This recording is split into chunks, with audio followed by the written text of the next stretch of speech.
He sang while they boiled him alive. For 1 full hour, as the pot bubbled around him, Kozuki Oden stood tall and sang until his very last breath, and that single act of defiance became the spark that ignited an entire uprising 20 years later. But what if the pot never closed around him at all? What if somehow Oden walked away from that execution alive? Because if Oden survives, Wano doesn't spend 20 years drowning in silence under Orochi and Kaido. Momonosuke doesn't grow up without his father, and the entire raid on Onigashima, the battle that reshaped the New World, might never need to happen at all. Stay with me, because this isn't just a fun what if. This is the story of a man who chose to die for a future he could have simply lived to protect instead. Let's start with who Oden actually was, because it's easy to remember him only as a legend and forget he was, first and foremost, a father. Oden was the daimyo of Kuri, a giant of a man with an even bigger laugh. Someone so strange and larger than life that even his own retainers didn't always know whether to follow him or run from him. But underneath all that eccentricity was a man who loved his people fiercely, who sailed with Whitebeard and later with Roger himself just to understand the world beyond Wano's closed borders, and who came home changed, determined to open his country to that same world, no matter the cost. He married Toki, a woman who could see fragments of the future, and together they raised 2 children, Momonosuke and Hiyori, in a home filled with warmth despite everything closing in around them. That's the Oden people forget when they only remember the execution. Before he was a martyr, he was just a dad trying to build a better world for his kids to grow up in. Here's our divergence point. Same trial, same unjust charges from Orochi, same pot of boiling oil waiting in the town square. But somehow, maybe his retainers reach him in time, maybe Toki's foresight buys him one crucial extra moment, maybe fate simply bends differently this once. Oden survives. He walks out of that execution burned, broken, but alive. And the country that watched him nearly die, the same country that would have spent the next 20 years believing he abandoned them, instead watches him stand back up. So here's the first question worth sitting with. Does Wano's fight against Orochi and Kaido still happen? Almost certainly, yes. Orochi's cruelty and Kaido's hunger for power don't disappear just because one execution fails. But it happens now, immediately, with Oden still alive to lead it, instead of 20 years later with his son forced to inherit a war he barely remembers starting. And that changes everything about how this fight unfolds, because in the story we know, the entire uprising only works because Toki uses her devil fruit to send Momonosuke, Kinemon, and the others 20 years into the future, timed exactly to the day Oden promised the flames of revolution would rise again. That promise, that specific date, only exists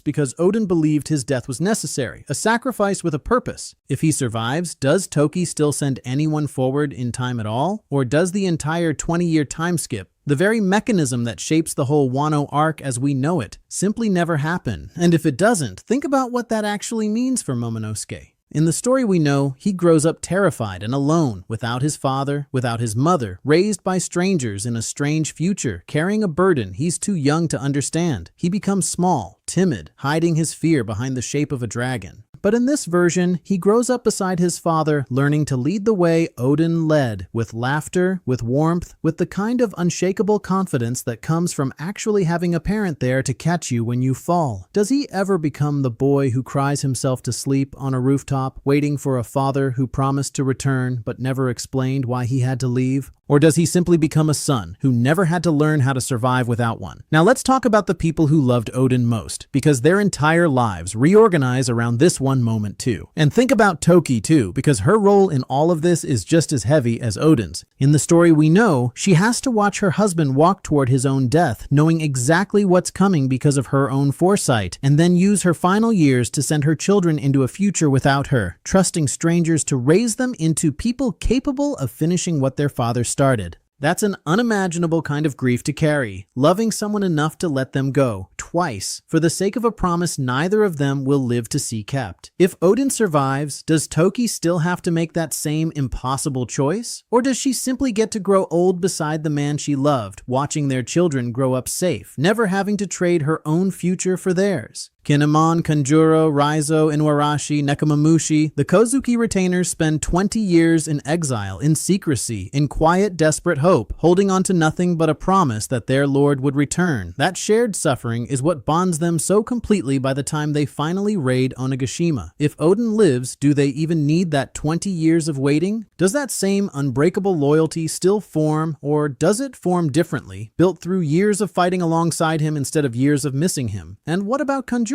In the story we know, his betrayal is one of the most devastating twists in the entire arc. A friend who spent 20 years pretending to grieve a man he'd already helped destroy. Does that betrayal even exist in this timeline? Or does Oden's survival mean Kanjuro never gets the chance, or the reason, to turn? Let's zoom out to Wano itself, because a country that gets to keep its beloved daimyo alive is a fundamentally different country than one that spends 2 decades believing he's gone. Orochi's entire reign of terror depends on Oden being dead and unable to challenge him publicly. Kaido's occupation depends on the country being too broken, too hopeless, too leaderless to fight back. Take away 20 years of suffering under a tyrant, and does Kaido even manage to seize the kind of total control he holds in the story we know? Or does Oden, alive and furious and impossible to silence, become the very thing Kaido fears most? Not a martyr to be remembered, but a living rival who never stopped fighting? But here's the part that I think cuts the deepest, and it's worth slowing down for. Oden knew, on some level, that his death would mean something. He wasn't naive. He understood exactly what kind of world he was leaving behind for his children, and he chose to accept his execution anyway, trusting that his sacrifice would eventually set them free.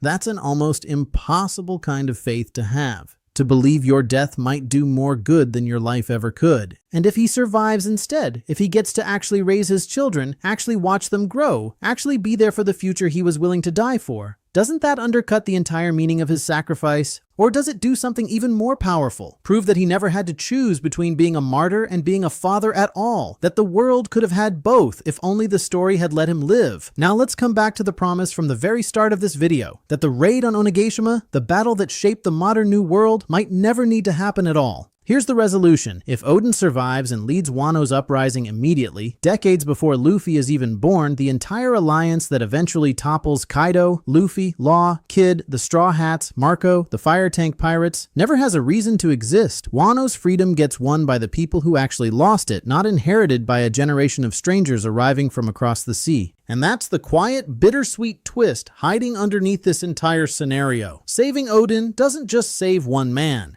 It rewrites the very reason Luffy's story and Wano's story were ever destined to collide in the first place. There's something almost unbearably human tucked inside this whole scenario, if you really let yourself sit with it. We tend to talk about Oden's sacrifice like it was inevitable, like the story could only ever go one way. But he was still just a man, standing in front of the people he loved, choosing between the small, quiet joy of simply being there for his children and the enormous, uncertain hope that his death might buy them something better. Nobody could have blamed him for wanting to live. Nobody could have blamed him for choosing his family over his legacy. And maybe that's exactly why his story hits as hard as it does. Not because he was a hero who wanted to die, but because he was a father who was terrified of what the world would do to his children either way, and chose the version of that fear he could actually control. One choice, one pot of boiling oil that never closes, and an entire war, an entire alliance, an entire generation's destiny quietly unravels into something gentler, something smaller, something that never needed a straw hat wearing stranger to set it free. That's the real weight of Oden's death, not that it was necessary, but that it was a choice made by a man who believed his children deserved a future even if it meant he couldn't be part of it. So tell me, do you think Wano still finds its freedom without those 20 years of suffering? Or does the story need that pain to become the Wano we love? Drop your theory in the comments because I want to know if you agree.